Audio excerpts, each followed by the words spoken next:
I broke my chain ring. This is all I've got left. I'd like to order another one so I can keep writing, but I don't have a half circle, so I can't just use a measurement to get the diameter. So maybe we can use some technology to do that. I've uploaded this into GeoGebra and I've sent you guys the file. Show me how you can find the diameter of this so I can go online and order myself another one. Alex, what could I do to get started? Well, first, you've already downloaded the file on GeoGebra. So the first thing you need to do is to open GeoGebra itself. So I've got my file open on GeoGebra, I've got my grid behind me. What can I use for geometry to help get me through it? First, we can use the circumcenter of a triangle to find the diameter of the broken chain ring. That's a good idea, Judith. How do I make a triangle? You use the 3 points. You use the 3 points from the broken chain ring, and you connect it to make a triangle. Okay, can I choose any 3 points? No, you actually have to choose 3 points that lie on the broken chain ring. Okay, should they be in the inside or the outside? They have to lie on the circumference of the chain ring. Excellent. Okay, so I'm going to go for the big diameter here, not the inner diameter. Great. So I've got a triangle here. Now what do I do? First, you need to find the midpoint of 2 of the sides for your triangle, and then find the perpendicular line to that side. The point where they all intersect, you'll use that point as the center for your circle, and all 3 vertices of your triangle will lie on that circle. Okay, let's see if I understand that. We take the perpendicular bisector of the sides of a triangle, 2 sides, where they intersect is my, what'd you call it? Point of concurrency. Point of concurrency. And that's the circumcenter of what circle? Which circle? Actually, it's the same circle as your broken chain ring. As your original broken chain. I see. So if I can find the diameter to that circle, then I know how big my chain ring used to be. Nice. Well, since we've got the grid, do I have a center for the circle that you found? Yes, it's actually called the circumcenter, and that's the point of concurrency for your perpendicular bisectors. Okay, do I know where the coordinates are? Do we have that loaded up? Yeah, GeoGebra will actually tell you where the coordinate is, or what the coordinates are. Low-key, do you have GeoGebra in front of you with the coordinates? Oh, not yet. Okay, so wait, let me know when you get to that. Okay, so we have our circles and our bisectors. Do you have the equation of those perpendicular bisectors? GeoGebra will actually give you the equation for those bisectors. Okay, what is the equation of one of the perpendicular bisectors? It doesn't. It doesn't say? Do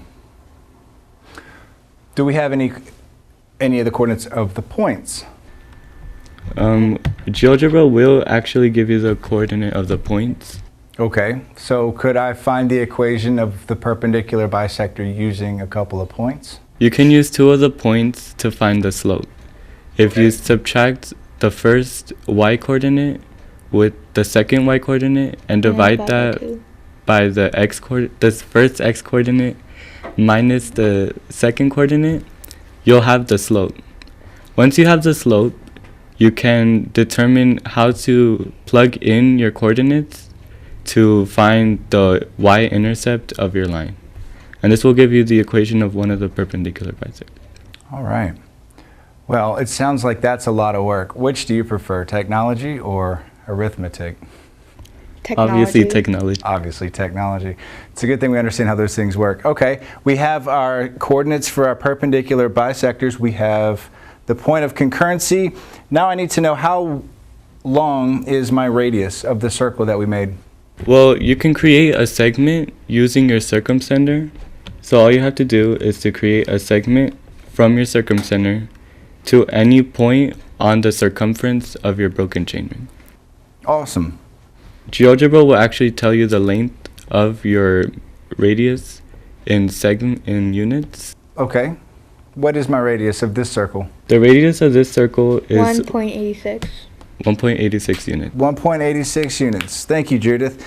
So, Judith, you'll see on our handout there that the formula for a circle is the quantity x minus h squared plus the quantity y minus k squared equals r squared, where r squared is the radius of our circle. So we have that information. Let's go ahead and record that.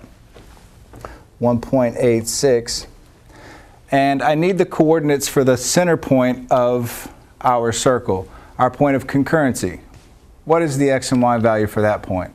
X equals 0.33. 0.33, okay. And y equals 1.83. 1.83. Okay, the diameter of the circle is how many inches? It's in units. How many units then? It's 3.62. 3.62, great. And we will change that to units. So the radius of the circle is 1.86. 1.86. Again, not inches, but units. Great, so I have the equation of a circle as x minus h squared plus y minus k squared equals r squared. What is the equation of your circle? The equation is x minus 0.33 squared plus y minus 1.83 squared equals 3.46 squared. 3.46, yeah. I thought it was r squared. 3.46 is It's r r squared. That is the quantity squared, so I don't need to square it again. Got you. Great. So in conclusion, if you were to break your chain ring, how could you determine the diameter so you could purchase a new one? Answer in 2 to 3 paragraphs.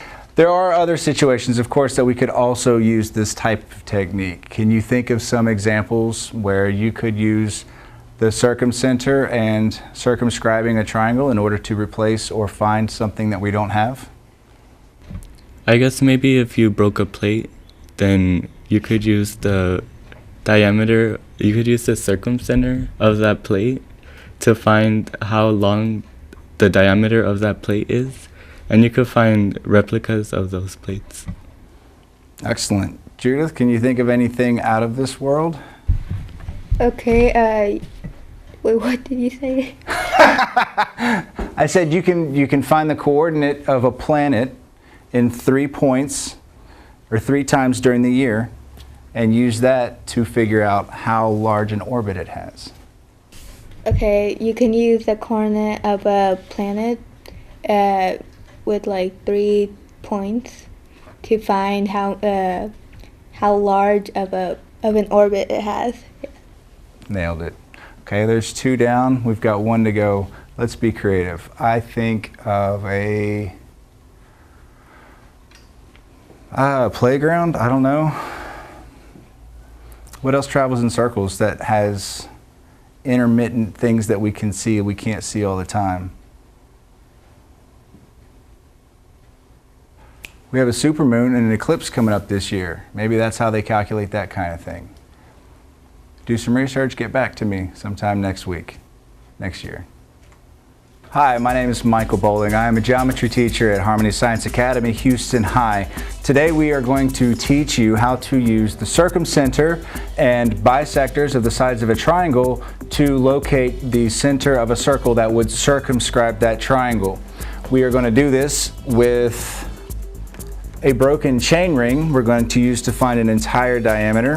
This is a level 2 PBL. Thank you very much for watching today. Have a great day. Thanks for watching, yes. Thank you for watching. Thank you for watching.